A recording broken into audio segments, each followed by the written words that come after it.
Hello, welcome to another episode of BTech. So we're working on the 2JZ. The block from this motor was a 2JZ GE with a VVTi out of a JDM Aristo. I'm running a dry sump on this. You can get billet front covers to block off the oil pump, which is clearly what this is, but it just strikes me as weird to pay $1,000 for something when I already have a part that works just fine. Now, I do have to make some modifications to this so it will work as the front cover, and one thing we want is to make it not an oil pump anymore. So to take off this gear here, to get this gear off, you have to take off these extremely soft steel. These are very soft, mild steel Phillips head, which is I hate Phillips heads. I really don't know why they use them here, but they all came out except for one.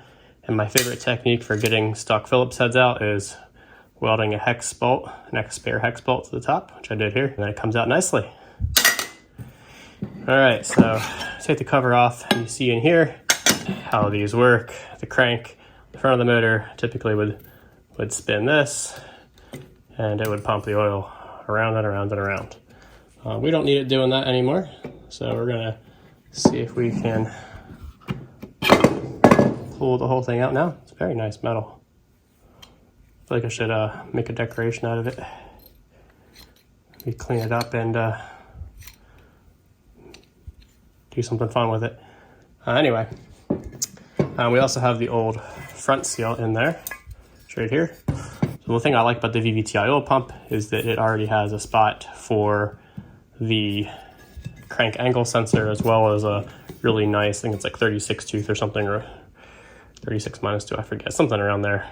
It's a real nice crank angle sensor, and then the crank wheel has a lot of spots on it, the crank angle sensor to pick up, so you get really great detail about your engine rotation position. So things that we need to do, in that rush, besides cleaning this up, to make it work for these purposes, put a new front seal in there. On the back side, you have in and out oil here. Let me show you on the block what that looks like. I probably set it backwards. On the block, you can see this one would be going back to the oil filter, I believe, and the oil filter then into the motor, and this one would be pulling the sump and pulling the oil back. This one is not going to be connected to anything because we're going to be running the oil input directly into here. So this is just going to be empty. And then down here, can you see? So here is the oil pickup would typically come into here, go up, you can see you go over and go into the pump. When we put the oil pan on, that is a dry sump oil pan, it may just block this off here. So I'm not gonna waste too much time on this pump until I get the dry sump oil pan in. All right, so we got the pump washed up. Get all the big grime off of it. Got it in the ultra. Seems to work better than all the stuff that's a lot more expensive, so that's what I use. Things are cheap enough.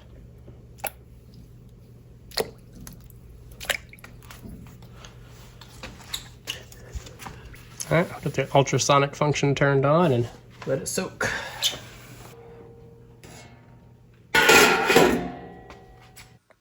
All right, so we're going to be taking the oil pump and the main studs and the main caps out. I ran this at 80 degrees with the 3 cascades for 24 hours. During that time, we did 3 rounds of 30 minutes of the ultrasonic cleaning and then let it cool down. It's at 28 Celsius now. Just don't burn myself taking all the stuff out.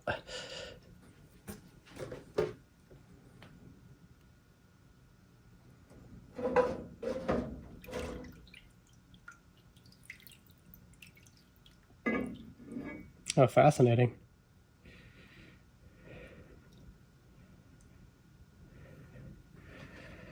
Look at that. What do we think of that is? Made the aluminum pretty dark color. Most like it was basic and reacted with it. Let's take it inside and rinse it off, and I'll come right back. So as you can see, the pump turned a really dark color, which I've seen before with aluminum when you mix it with things that are pretty basic. So I can suspect that this may be that the cascade is pretty basic. Clean up these mating surfaces, which didn't all clean up. So for that, we can use a roll lock disc, which we'll use.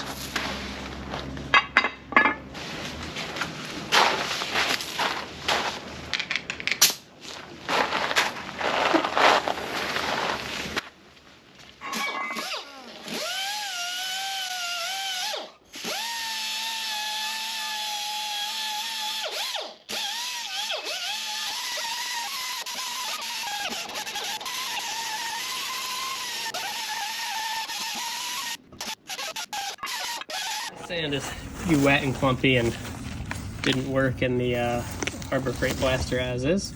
Let's try baking some and then sifting it a little bit, maybe in a colander, to see if it'll work that way. It's because this stuff's so much cheaper than getting blasting media, and we're just using it outside anyway, so we're not recollecting it. So let's try it out.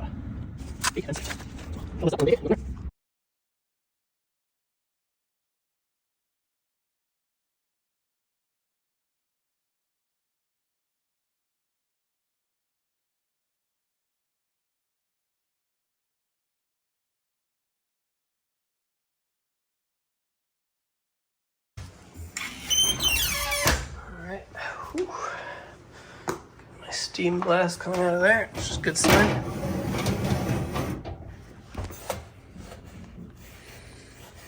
Stuff on the bottom still is pretty wet stuff.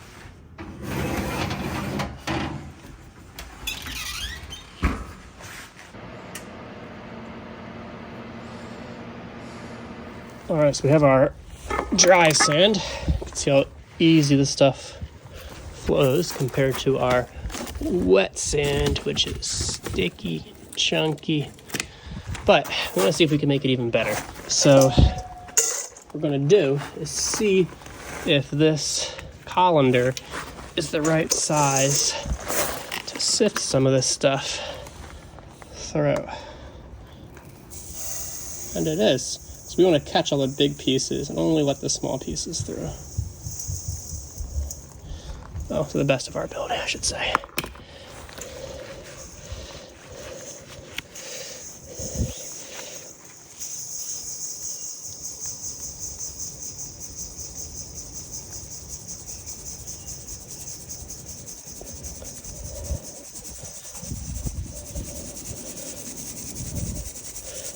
All right, there's the big pieces. Just dump those out. Keep on going. All right, now we have nice and somewhat smaller, drier blasting sand. We're gonna put in our Harbor Freight gun now.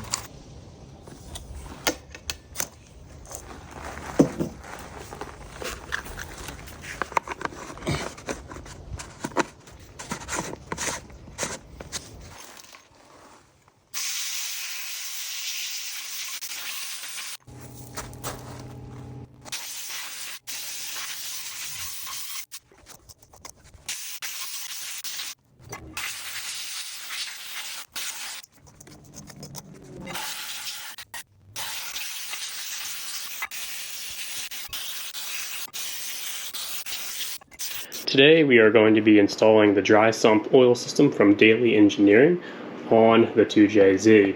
Now first we have to get a few other parts on. One of those parts is the old oil pump. Now importantly, you don't need to put you don't want to put the rotors back in. So here's the old rotors from the original pump. This is a 2JZ GE from an Aristo, and we're not going to put the rotors back in. So I cleaned up the pump. In the previous episode, you should have seen me sandblasting it. Got it nice and clean. It looked really nice. And I put it in the dishwasher, and it turns out on aluminum dishwashing soap, it turns to this dark color, which doesn't look too bad, but we do want to try to brighten it up just a little bit, just for fun. So I have some of this Bright, which I've never really tried for stuff like this before. So this makes it 1 to 8 parts. It sits there for 15 minutes. It doesn't quite fit in this container, so one of these plastic bins over here fits in nicely. We're gonna put it in there for 15 minutes and see if it brightens up and see how it looks. So at least we can report back on this product. So let's try it out. All right, so we have a full 1 to 8 hopefully enough in there. We could always move it around if we need to. We're gonna put this, and you can see I left the seal on there to protect it. Looks like we're not quite all the way over it, but so I'm going to add some to it. Alright, now it's covering most of it, except for that little part, so we'll make sure to keep brushing a little bit on there, and then maybe for a few minutes we'll flip it over on the other side. But stuff suds a lot, which is kind of interesting. Maybe it's reacting. It's kind of hard to tell, but it says to let it sit for 15 minutes, so that's what we'll do. We'll come check on it, and hey, we got another part over here that had the same issue that we're going to be using, so let's drop that in there. We'll see how it looks. So I noticed it looked like there was some, so I can show you, some black substance kind of building up on it, on the edges and stuff. Looks like it's brightening it. Alright, let's see if this did anything useful.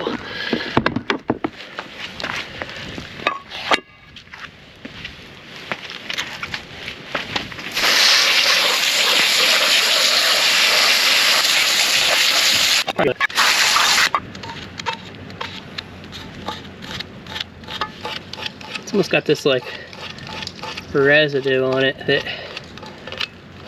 won't quite come off. It's kind of interesting. Alright, let's see what the power washer does.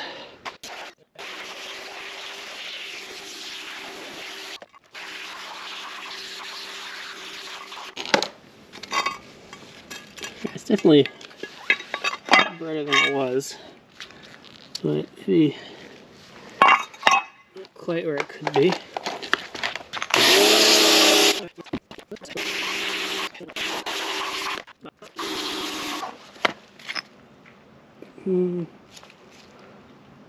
Maybe we give this one a little bit more too.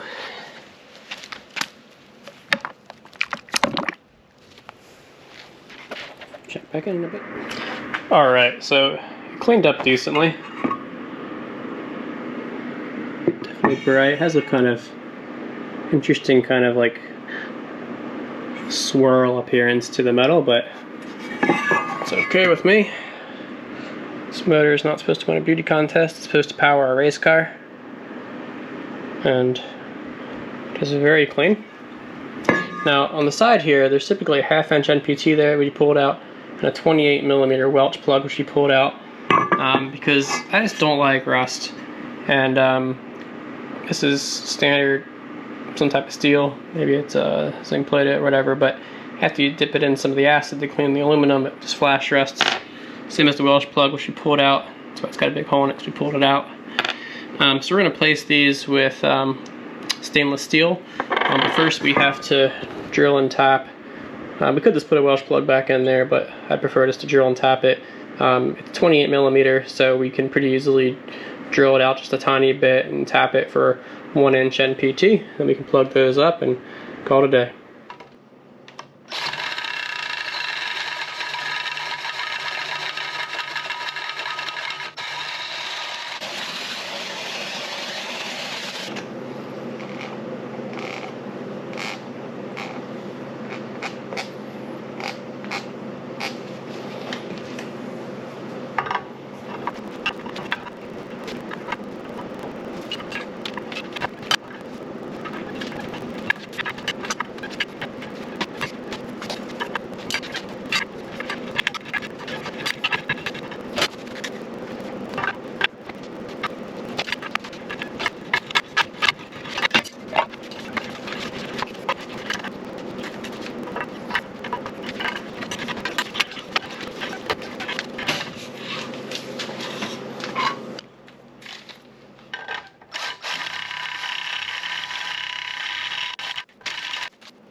Not a ton of threads at the end there, but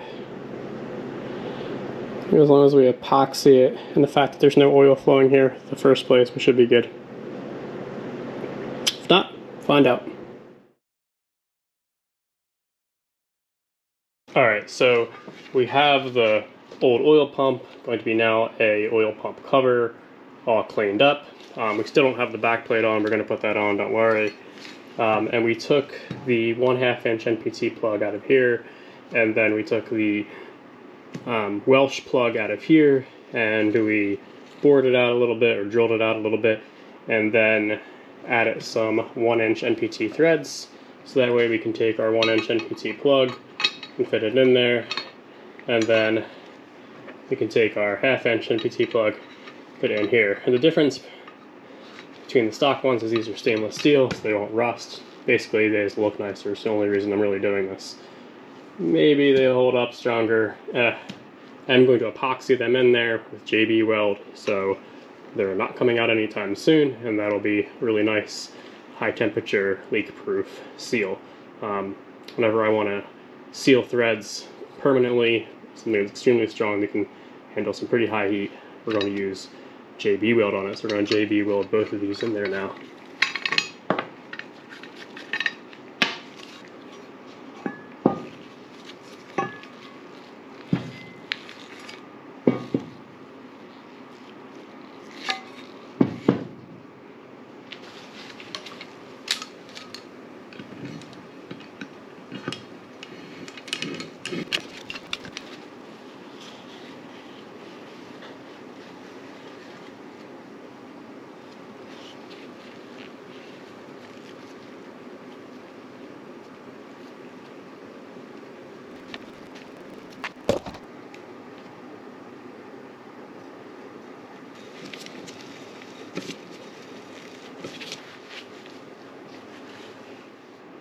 Alright, as you can see, they're very much sealed. Both sides there. Top plug are also sealed. This plug's a little bit longer than the stock one, which is why it's sticking out a little bit. That's fine. It's epoxied in there. And you gotta remember, there's going to be no flow at all coming from the block, because it's actually blocked off at the block. And then this area is going to be covered up, but there's no rotor in here. And we're sending oil directly into the block, and we're not using this feed at all. So there's going to be no oil here in this area. There's a little drain hole here too. In case anything does start filling up in there, it would just drain right out. So we'll see. But these things go for like over $1,000 for a billet one. I don't really get that. I guess if you're making a show engine, which I'm not. So let's clean off the rest of the epoxy and call it a day. Alright, the next part we're going to work on is the oil feed to the block. So the Dailey Engineering system comes with this really great cap. It's got an O-ring, it's pre-greased, which is nice. It's got this, I think this is 3/4 16 if I remember correctly. This is an oil filter nipple. Thread into here. This is AN12 on this side. I like how it's straight in. A lot of the ones go in from the side and you have to make a 90-degree turn. The thing I don't quite like about it, I'm not sure there's much they could do because they'd have to make this really thin. You can see it actually tapers down to go through the nipple. It's not a terrible taper down, but also not my favorite. I guess we could bore it out a little bit, but I'm worried it'll be too weak. If we ever do have oil flow problems, we're going to check here. So what we're going to do on this, we're going to use Loctite on it. I do want to be able to get this off again, so we use blue Loctite, and we use the high temperature version, which is 246. Now engine blocks really don't get that hot. Could use the 243, I suppose. Might as well use the high temp stuff. And you don't need, for the 243 or the 246, they say you don't need the primer for it, but I do have the primer. Might as well use it. I want to prime blocks. Say certain types of Loctite can cure through oils and such. I'm going to help it out just by adding some cleaner activator to the threads here.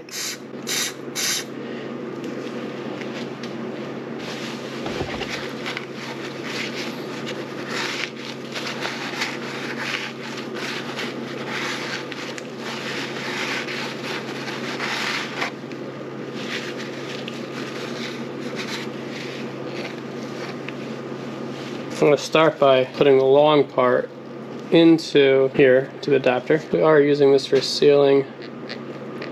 I'm going to put a very, very healthy amount on. Wipe off the excess. Get the excess off.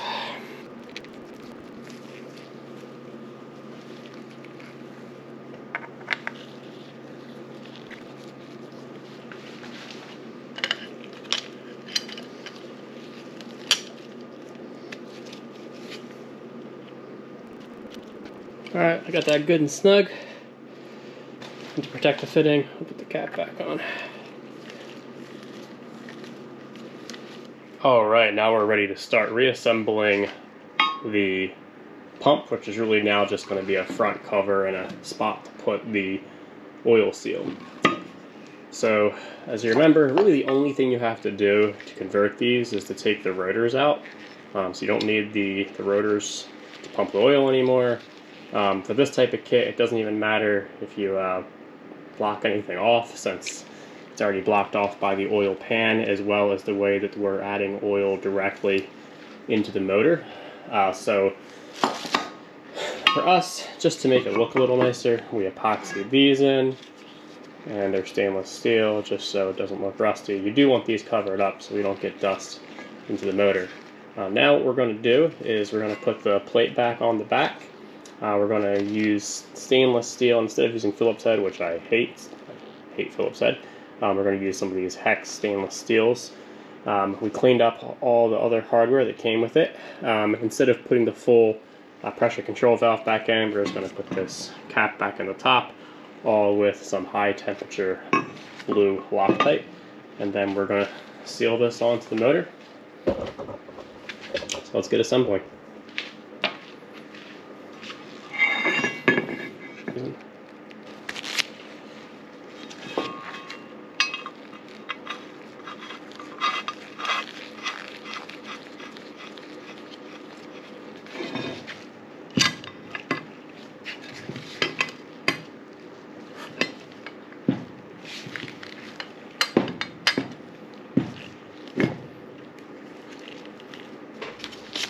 Typically you'd have your rotor in here.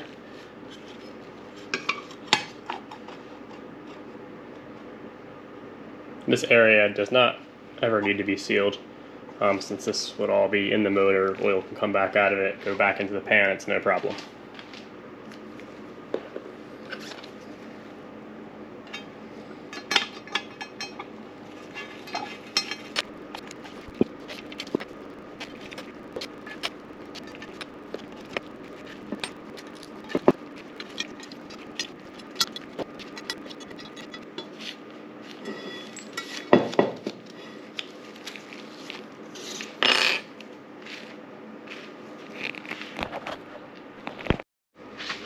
Alright, now that we got all of our holes sealed, we are going to get the front crank seal on here first, so I can drive it on nice and easily, and then we can push it on over the crank. So this is a bearing driver. I got a bunch of different attachments for it. You can flip it on either way. I use it to drive bearings and bearing races into things. It's also great for seals. So I use some super lube. I like to use super lube on this stuff. It's a nice clean lube. It's good like 450 degrees, so very heat tolerant. It helps you get these seals nicely in there.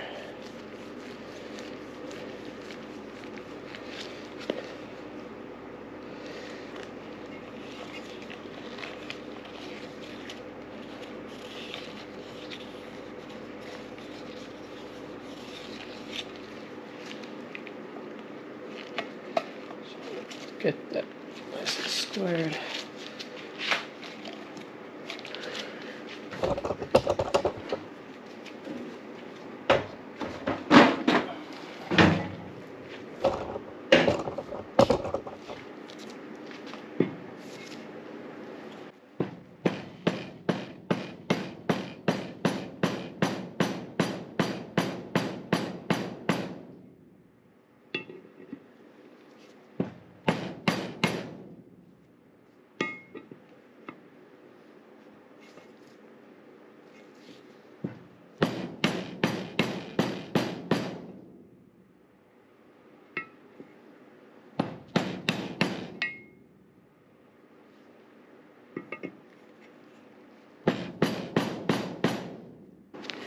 Looks like we're nice and well seated on the inside there.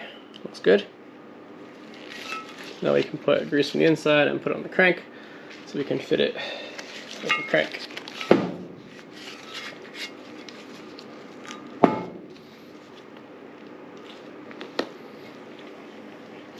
I'm going to use the stock bolts. I did clean them all in acetone, and I run a dye over them to clean up all the threads. Alright, so we use the Toyota seal packing compound, apply it on here, and then apply our part to the motor.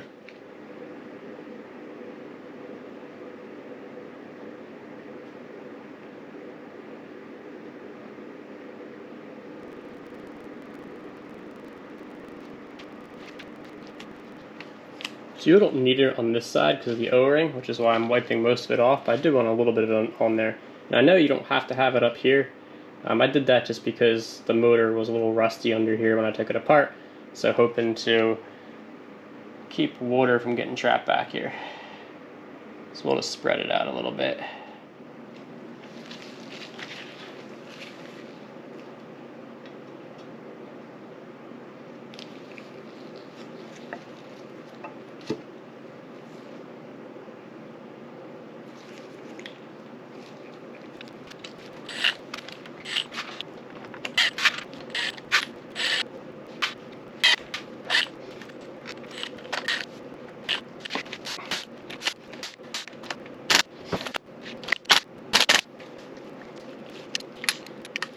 Alright, so we got our new seal, we got the rear piece that holds the rear seal on and also serves as part of the mating surface for the oil pen.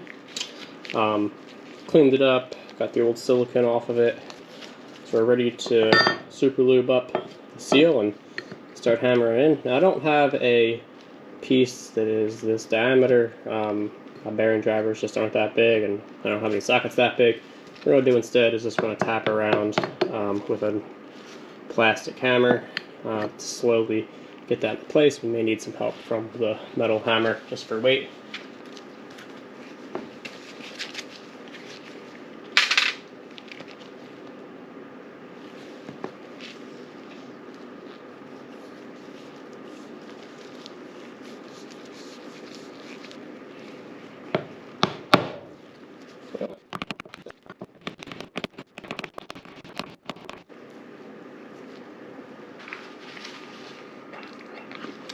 Do another round of acetone on the mating surface just to make sure it's free of grease, anything that can interfere with the bond.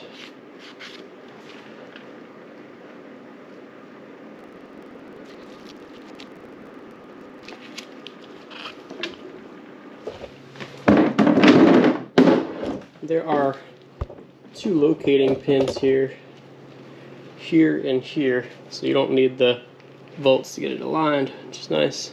I'm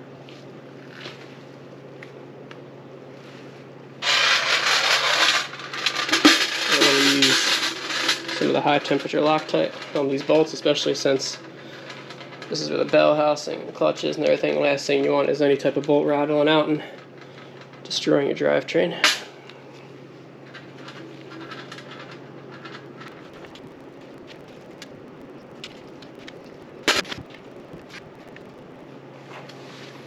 Alright, let's get those tightened up.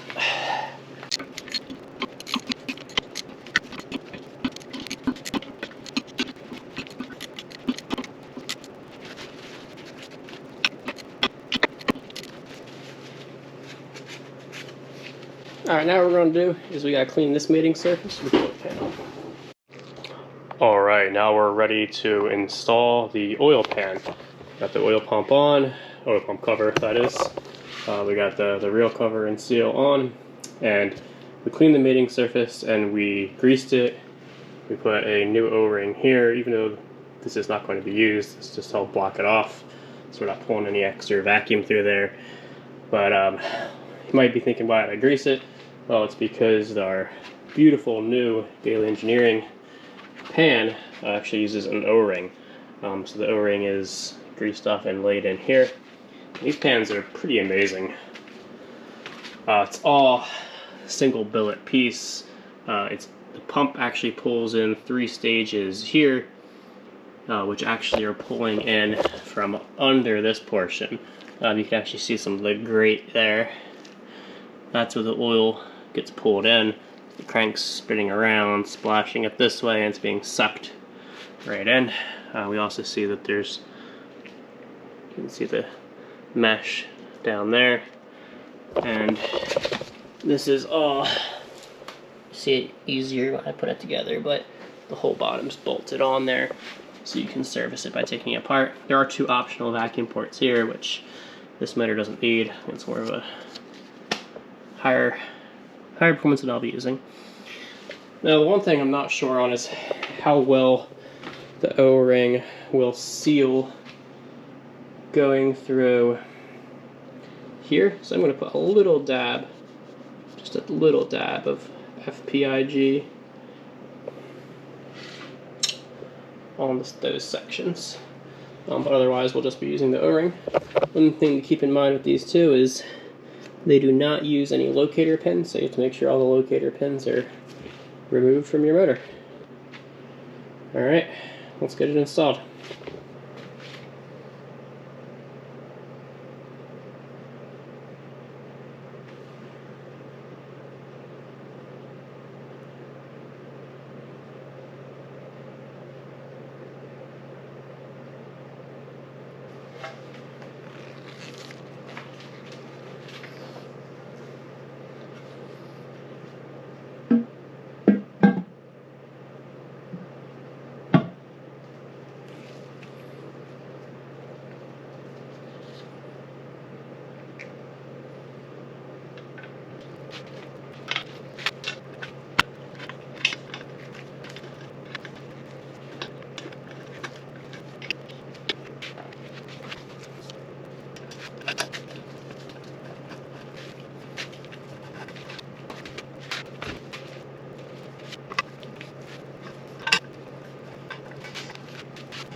Alright, now we're all torqued down. Let's flip the motor over.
So we're going to temporarily take these off so we don't have to have the pump sitting here.